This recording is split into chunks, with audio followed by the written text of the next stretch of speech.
আচ্ছা, আমাদের টাইটেলটা কি এসইওর ভাষায় বা মার্কেটিং এর ভাষায় টাইটেলটা কি? আমাদের একটা কন্টেন্ট সাবমিট করার সময় অথবা দেখা যাচ্ছে একটা ওয়েবসাইটের পেজ বানানোর সময়, হ্যাঁ, অথবা যে কোনো একটা সোশ্যাল মিডিয়া বড় কোনো মানে এনলার্জড কোনো কন্টেন্ট পোস্ট করার সময় আমাদের ওই কন্টেন্টের টাইটেল লাগে। কি লাগে?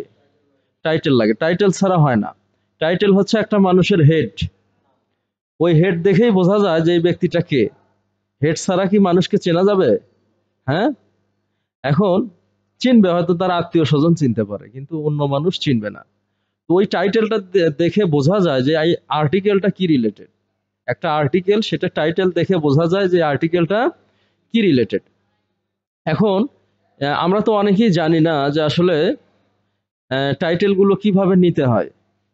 হ্যাঁ, তো এর আগে আমরা দেখা যাচ্ছে অনেক কম্পিটিটরের ওয়েবসাইট বা কিওয়ার্ড রিসার্চ করে টাইটেলগুলো নিতাম, কিন্তু যখন আমাদের এআই আসছে, চ্যাট জিপিটি, তখন আর আমাদের অত রিসার্চ করা লাগে না। চ্যাট জিপিটি আমাদের ওই কাজগুলো করে দেয়। ঠিক আছে, এখন আমি দুইজনকে হায়ার করব আমার এই কোম্পানিটার ব্লগ আর্টিকেল, মানে আমি অ্যাডসেন্স করব। কি করব? অ্যাডসেন্স এটাতে অ্যাপ্রুভ করব। এটাতে মোটামুটি ভালো ট্রাফিক পাচ্ছি আমি, আর অল্প কিছু ট্রাফিক পাইলে এটাতে আমার অ্যাডসেন্স অ্যাপ্রুভ হবে। ঠিক আছে, এখন আমার ব্লগ আর্টিকেল লেখা লাগবে। হ্যাঁ, তখন এই ব্লগ আর্টিকেলের জন্য আমার টাইটেল লাগবে অ্যাট ফার্স্ট। টাইটেল ছাড়া আমি কিসের ওপর আর্টিকেল লিখবো?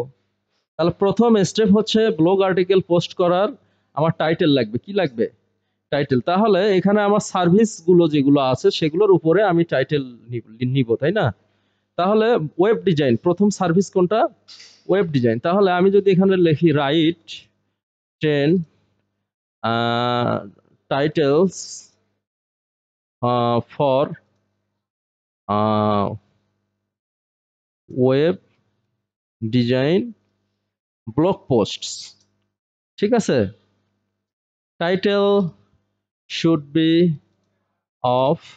আচ্ছা, অ্যাট ফার্স্ট আমরা দেখব যে আমাদের এসইও ফ্রেন্ডলি আসলে টাইটেল কত ক্যারেক্টার হলে ভালো হয়, তাই না? তাহলে SEO friendly title character limit. Hello,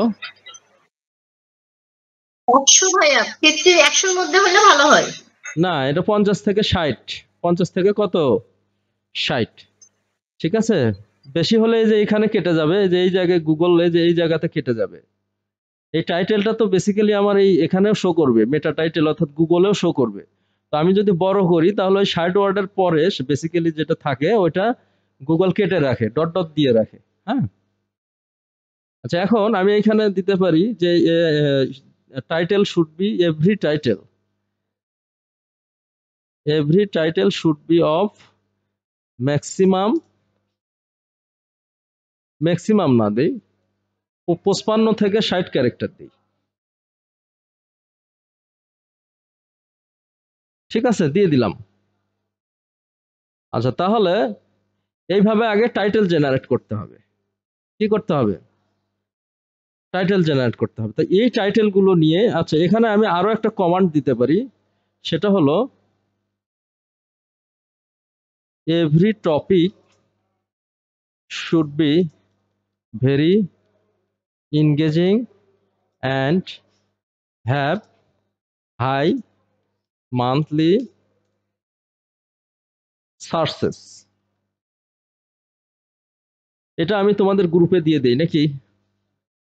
আচ্ছা, জেনারেট করুক, ততক্ষণে আমি ততক্ষণে গ্রুপে দিয়ে দিই।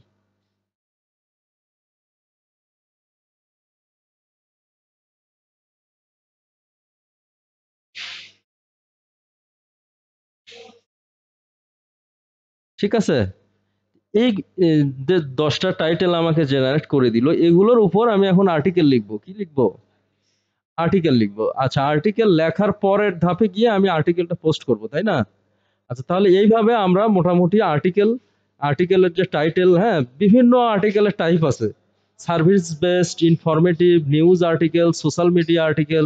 হ্যাঁ, এখন আমার বিভিন্ন আর্টিকেলের টাইটেলের প্রয়োজন হতে পারে, এই জন্য আমি মেনশন করে দিয়েছি কি ব্লগ পোস্টের আর্টিকেল।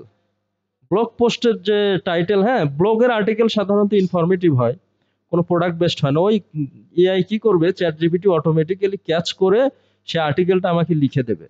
আমার অত আর এই এআই এর যুগে, আর্টিফিশিয়াল ইন্টেলিজেন্সের যুগে অত ম্যানুয়ালি রিসার্চ করার সময় নাই।